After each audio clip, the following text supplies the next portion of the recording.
Hello and welcome to AXSChat. We're delighted to be with Chris Grant today. Chris is responsible for the work of AbilityNet. He's the area coordinator for Scotland, looking to make sure that they can teach digital skills and help people with disabilities. Chris, we've communicated on Twitter a number of times. You participate in AXSChat. Great to have you with us. Can you tell us a little bit more about this side of AbilityNet's work? Because we're familiar with some of the stuff that they're doing as a pan-disability charity, and we've had other people from AbilityNet on, but this is the real, where the rubber hits the road, the community work, right? So tell us all about what you're doing. So throughout the UK, we've got a big team of just over 350 volunteers, which is awesome, and we're providing support mainly to people with disabilities through vision issues, stroke survivors, and their families to allow them access to technology. But it can be the basic of things too. Especially around the time of COVID, we've seen a lot of people come to us and say, "Can you help with WhatsApp? Can you help with social media?" And it is a tough one for everyone. So our volunteers try to empower individuals and groups so they can then be a bit more brave and use technology. And in this day and age, really, nobody should be terrified to use technology. And there's unfortunately a lot of people that are. So our volunteers try to just empower them to get back to a semi-normality with technology. And the volunteers throughout the UK, in the far parts of Orkney in Scotland, all the way down to Devon and Cornwall. So there's lots of different county coordinators who support the team, free services in Warwick. So it is really important that we all have a big team relationship. Everyone works so well together. So we just want to keep pushing the free services. And of course, part of the free services, we've got all the fact sheets and different technologies to cover disabilities, with lots of great hints and tips, and a lot of good tutorials too, through the My Computer My Way, through the website also. Excellent. And just sort of one point, I'm assuming that the sort of geographical boundaries were all drawn up by AXSChat because they've counted Scotland as a county. Yes, yeah. I get that one quite a lot. They say, Scotland's not a county, and I say, understand that completely. But it was decided at the time when I came. So I joined AbilityNet 18 months ago. Yeah. And it was decided between Sarah Brain, who's the free services manager, myself, let's just make Scotland one county. There was talk about splitting it into 5 areas. So you'd have like Northeast Scotland, Southeast Scotland, and we thought, let's do something different. And we started the team, just to give you just a summary, of 2 in Scotland, and now we're up just over 53 or 54. So it is important, all the areas throughout the UK, because we have to have such a pool of volunteers, just to try and to support the service at the same time. But also it's about sharing skills in different counties. Yeah, no, and of course I was being facetious about the Sassenach, but yeah, absolutely, it's totally need to do stuff in a coordinated way, and at the same time be local. I know Debra's got a question. Yes, welcome to the program, Chris. Thank you, Debra. I only know Sassenach, if I'm saying that correctly, because I watch it totally flew out of my head, the wonderful Scottish English show that's on Showtime. So I can remember that, or maybe it Stars. Anyway, but they use that word a lot, so wow, okay. Hopefully I'm muted right now. We're all having tongue-tying problems here. But when you say volunteers, tell me what you mean by that, volunteers. I know that, AbilityNet is, a large nonprofit in, I perceive throughout the UK. But what do you mean by volunteers? Do you mind elaborating on that a little bit more? Yeah. So volunteers. So I'm a volunteer. A lot of people say, "Oh, you're a staff member." No, I'm a volunteer. So the county coordinators also volunteer. So it's people who've got, you know, a little experience of technology that wants to help others. So that, you know, that hopefully that kind of sums that part up with the volunteer side. But volunteers are people who obviously come freely forward and say, we want to help. How can we help? And with their skills that they've got, we can then turn that into a voluntary role to support others. Okay, so I understand what volunteer, you know, means, but I guess I'm a little confused when you say you're a volunteer for AbilityNet. I guess I'm a little confused. So I thought you worked for AbilityNet, but you volunteer. I think a volunteer is, I'm doing work because I appreciate it and I love it, but it's free. And do I have that right assumption? Yep. And so I always struggle a little bit in that I appreciate people with disabilities volunteering for free, but I also, of course, think that the work that you do is very powerful and we should pay for it. So, I think I am still a little tiny bit confused about the model. So, because I see you doing a lot of stuff in Scotland, so you're volunteering to help people that, and we were talking about it before we went on air about some of the work that you have done, and which is very powerful. But I guess I just don't understand that much about. I think it's great they're getting volunteers, but do they have paid people in Scotland helping do this stuff also? No, we don't. We don't. So within free services, we have a very, very small team. So we've got Tim, Alex, and Krita, who are awesome at what they do. They answer our free 0800 number, where a lot of our recommendations and referrals come in. Yeah, we've got the website that does that too. But the guys in Warwick are the three of them, who are managed then by Sarah Brain, who's the free services manager. So, you know, in Scotland, you know, you're saying about the paid stuff. Actually, in the last couple of days, that question has come up so much from organisations saying, well, what hours do you work? I said, oh, I just work any hours I'm needed.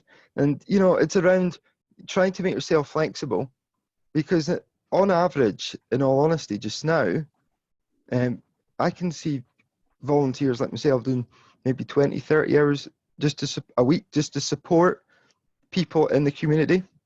And it's vital. You know, if somebody comes forward and says, I work full time, but I can give 2 hours a month, that's better than nothing.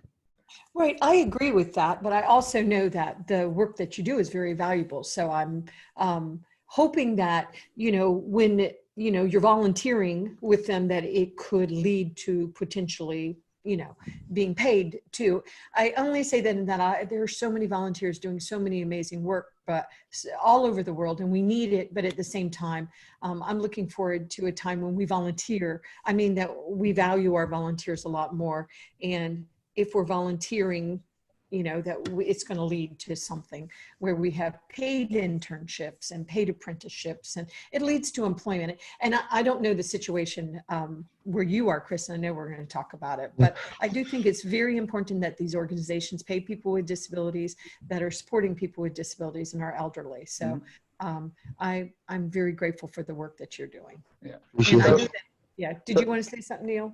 Yeah, I did. And I think it's going back to Chris's point about the time at the moment being unusual and the requirement being that much greater because of COVID-19 and people needing to suddenly access digital skills.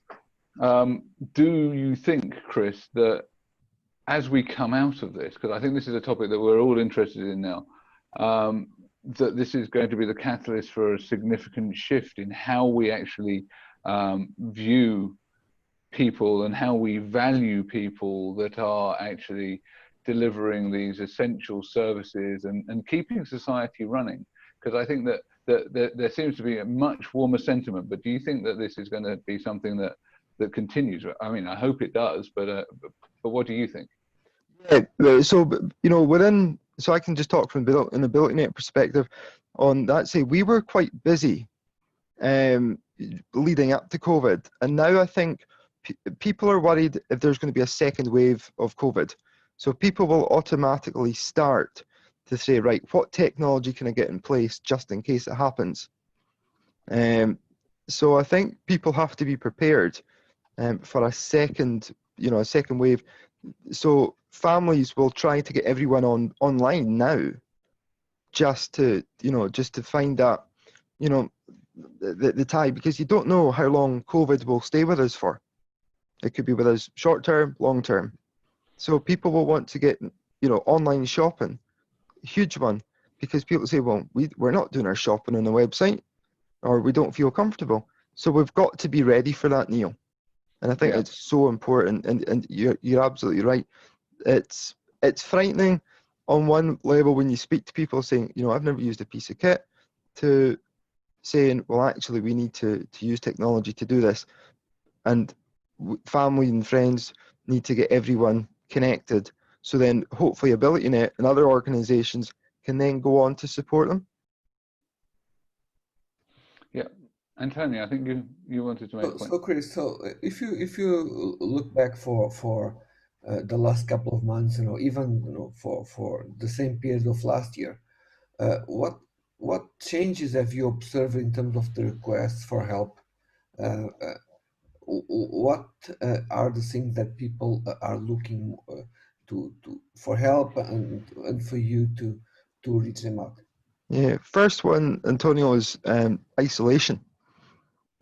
So how can people use technology to be less isolated? How to use social media, how to use Messenger. So it's, when you look at that side, it's the requests have been, coming in steadily. But one big other key is we're seeing is third sector organizations and other charities saying to us, actually, we don't know how to use things like Teams. We don't know how to use Zoom. But, everyone's, not everyone, but most charities come to us and say, we've got 2 or 3 members of staff or 2 or 3 volunteers. Can you just give them a bit of hand-holding with it? So I think that's been a big part to play in it, Antonio.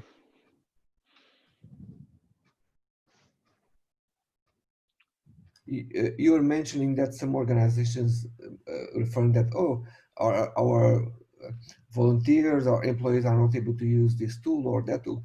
Do you think that they were already using them before, but they were just there and nobody really cared much about them? They were just put aside, and now they feel that the need of using them? Yeah, 100%. Speaking to somebody just there at the beginning of the week, and she said that she'd had a laptop for 4 years and never touched it once. So, and it's that kind of thing. You go, wow, okay. I think some people go, yeah, we'll use technology. They'll buy it and they'll go, yeah, we'll use it.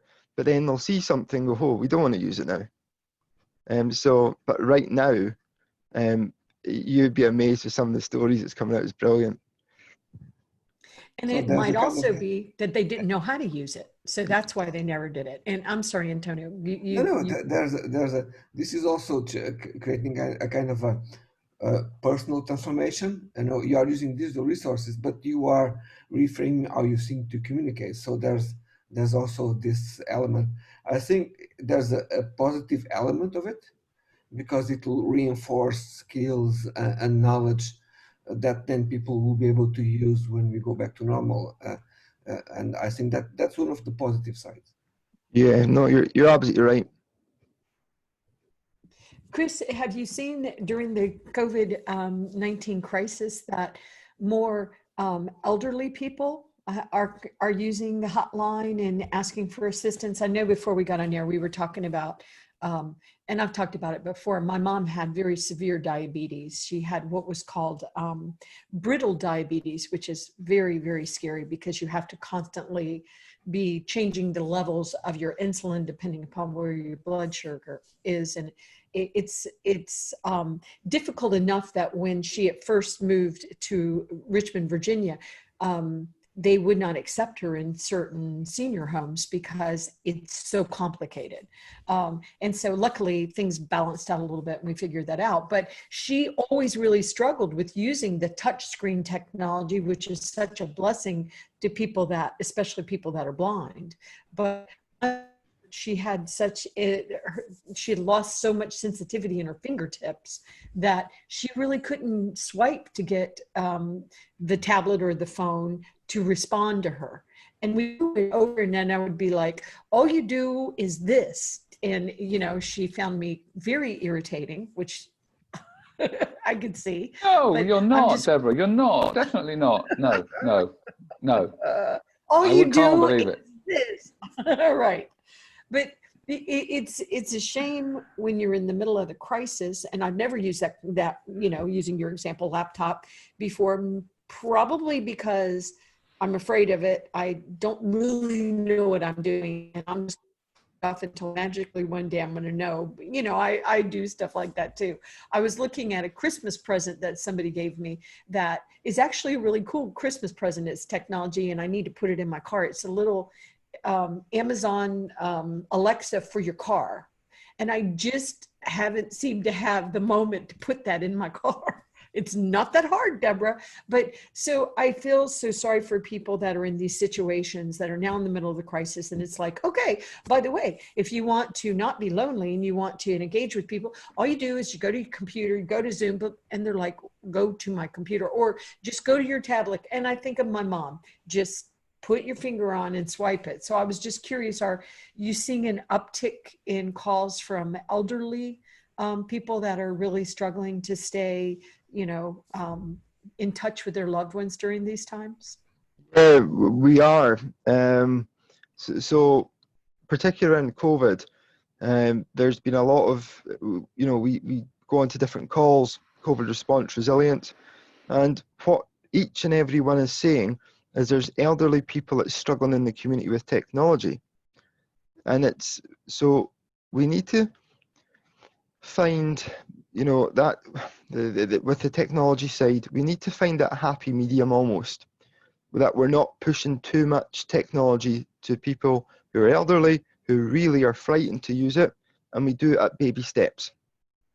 And just talk people through nice and slowly, and don't overcomplicate it. So for example, if somebody phones us and say, right, okay, we want to go on the internet and do our grocery shopping.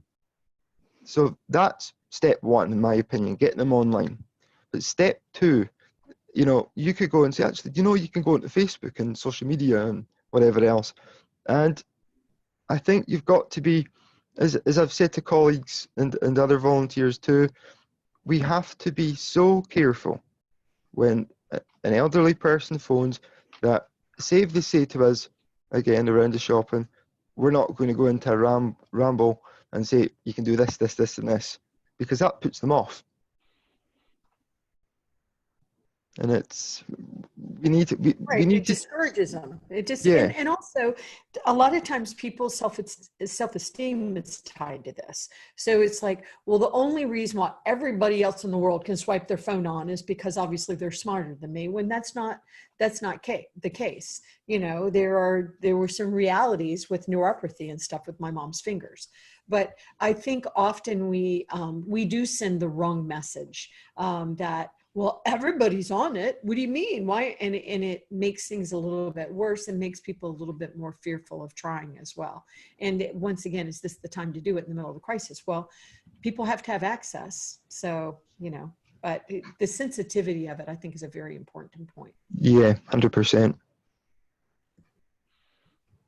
Excellent. So what are the sort of top tips that you would give for people that are maybe helping their elderly relatives to, you know, with the sort of dipping their toes in the water, if you like, with video conferencing and stuff like that, other than to be exceedingly patient? Yeah, there is that. I'm teaching, well, I help my mum at times. You know, she's not elderly. Oh, I better not say too much, you know. And I know that the parts that she struggles with. However, I think the main key point really on that, you know, note you've made, Neil, is you look at three things, in my opinion. So the first one is the safety element is key, is vital. Yes. It's people go, right, okay, antivirus is key, which it is. You've got to make sure that PC is tight. But the second thing is have regular discussions with them, saying, you know, how are you getting on with technology? How are you getting on with, you know, with Messenger or something like that? Because there are individuals out there that will almost kind of home down on people and you know, hit their vulnerability, and somebody might go, oh, I know them, and it's actually somebody scamming. You know, you get all these messages. So I think the second one obviously is to have discussions, but the third one around the video calling is just to make sure that the person understands what to do in case something is wrong around it. Say if somebody comes on the call you don't know and they're, you know, abusive or anything, get them off the screen immediately, where to press, because it will cause people distress. And we've seen that, you know, in media in the last couple of weeks. That, you know, some people are coming on to Zoom calls, and Zoom bombing is the new jargon I'm hearing. So I think, you know, that's the top three, I would say, Neil. Okay, yeah, I think that's really useful. I think that the other thing that I've noticed is the nervousness around the whole scamming piece. So yes, we've got to instill the capability in the people that we're teaching to keep themselves safe, but they're also sometimes overly conscious of this, so they don't want. There's almost this sort of fear-breeding paralysis that everybody's out there to predate on them, and that, you know, everything's going to get stolen, so they don't want to buy online. Have you seen that? Because I've seen that quite a lot. It's like, oh, I don't want to do that online. I'd rather go to the shop where I trust Fred. Have you seen a change in attitude, or do you think people are being forced to do it, and now they're going to, maybe that will lead to a change in attitude because they're going to have to overcome their fear because otherwise they don't get food? It's a bit of both. Right. Okay. It's a lot of people say, well, we don't want to shop online because we actually enjoy going to the shops. Yeah. So we wouldn't think about, you know, because we go and when we're in the shops, oh, we'll bump into X, Y, and Z and have a chat with them. Where some people are actually scared, you know, obviously friends and family may have been telling them things leading up to get onto online. You hear things in the media, and which scares people. One thing around that is, though, the remote support I find, which is interesting, because when you say the word remote, people worry because of the scams that are going around, and particularly with the use, you know, of things like TeamViewer. And to me, is quite safe because you've got your username and your password connecting to their machine. Yeah. And they're worried that because they've read something online, it's all bad, so they won't ask for the help remotely, but they'll prefer face-to-face. And, you know, sure. but the attitude is changing, but it's taking time to change. It's not, you know, I would say it's taken about 25%, still quite low, to change the attitude. And even if we get to 50%, as you know, as across the world, that people are just a bit more comfortable. And I think it's you've just got to make sure people are comfortable and people stay safe. That's the main thing. Yeah, absolutely. You know, people's safety is paramount, but at the same time, the fear of danger sometimes is amplified because, you know, we like to focus on the negative. Of course, that social interaction of going to the shops, we're all missing, you know, face-to-face physical contact with people right now, or most of us are. Not everyone. There are people out there that are professing to be enjoying lockdown and isolation, and they're welcome to it. But I guess that whole thing about being able to bring people together is so important, and maybe actually giving people the skills now, because they're being forced to, might actually help, because isolation and loneliness is really bad for people's health, right? So you know, what the work that you're doing is, you know, potentially not just enabling them to use technology, improving their health, their well-being, and probably their finances as well, because once they get over the sort of fear of using these services, they'll actually benefit financially because it's cheaper. Yeah. What other bits of advice do you have in terms of, are there particularly easy to use, you know, are there sort of shops that are easier? Are there some banks that are doing better job than others in terms of making it easier for older people? You know, are there, you know, and can you share some good examples of products and services that the people you're helping are really taking to? Yeah, so I think the first one is actually a device called the comp device from No Isolation.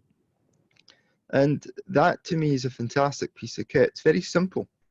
And just to give you a brief oversight, is it's essentially it's a screen, a screen, you know, 17-inch or something like that. And they can go and the person puts a plug on at the wall, just switches it on. That's all the end user would need to do.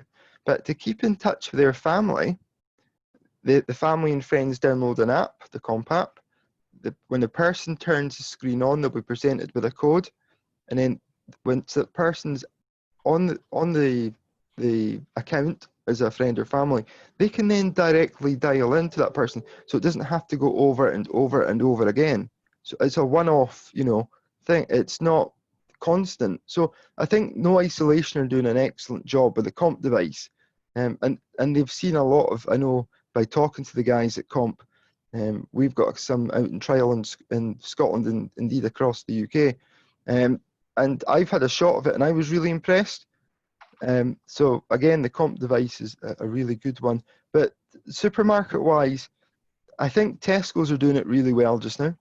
I have to say, all supermarkets are, you know, as I keep saying to people, are key. You know, these frontline workers, I would class supermarket workers as frontline because essentially they're doing a job for us at the end of the day. But Tesco's brought in the new 0800 number, which has been generated around. And if you're not on the government's list, you can then call this 0800 number to get added to that list. But there are other supermarkets, and they've not kind of taken on board a few things. And you know, talking to people with, for example, with visual impairment issues, you know, they're worried about going into a supermarket just now, but they couldn't get a slot for shopping.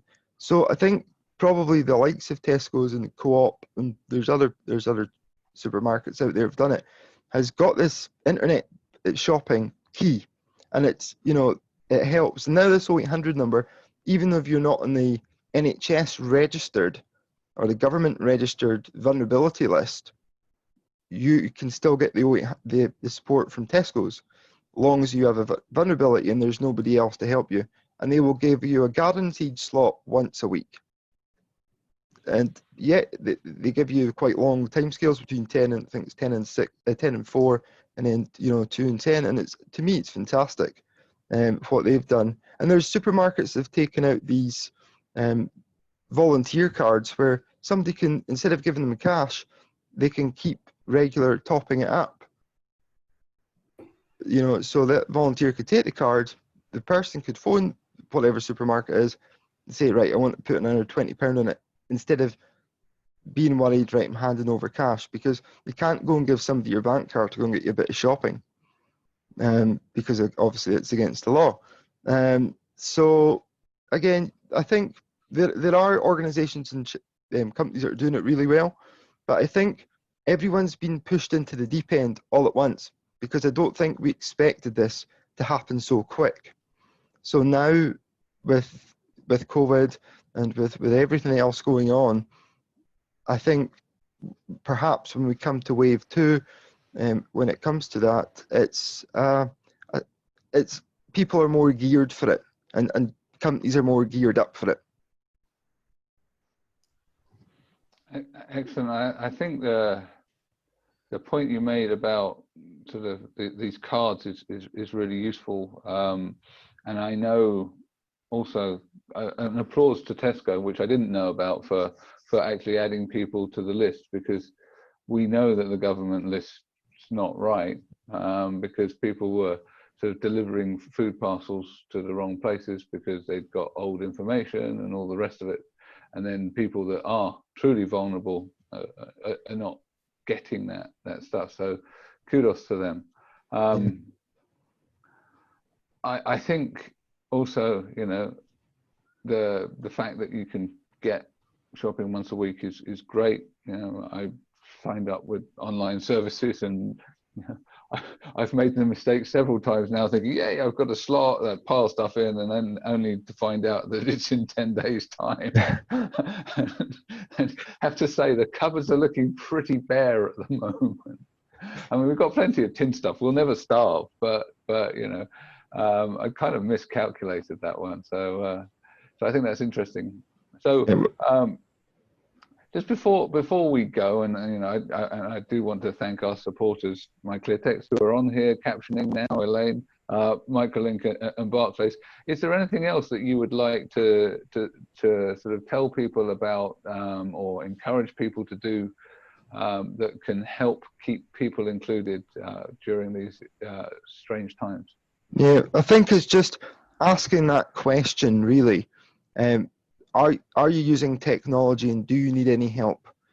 A lot of people will say no, but just keep chipping away at it, because you would be amazed. You know, somebody might be you know, that they've been a hindrance. So if the main thing is ask for help, never be scared to ask for help. There's lots of great charities and organisations out there that will help you. I think the other thing too, just I'd like to add, is about the AbilityNet Live, which you can go on the website, which is our response to part of COVID, another webinar type based meeting, and it's really interesting. There's always good speakers and there's always good subjects. So we had one on digital safety, which Sarah Botchell, our market manager, arranged. Again, there's lots of information on the AbilityNet website, because these are free to attend. So, you know, keep learning, learn new things.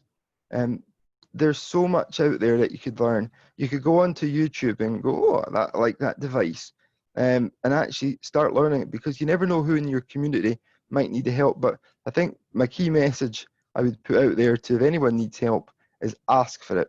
Any charity, just ask for the help, because I think most charities need to work together, particularly during COVID, actually always, that we need to keep building relationships so we can help each other's clients.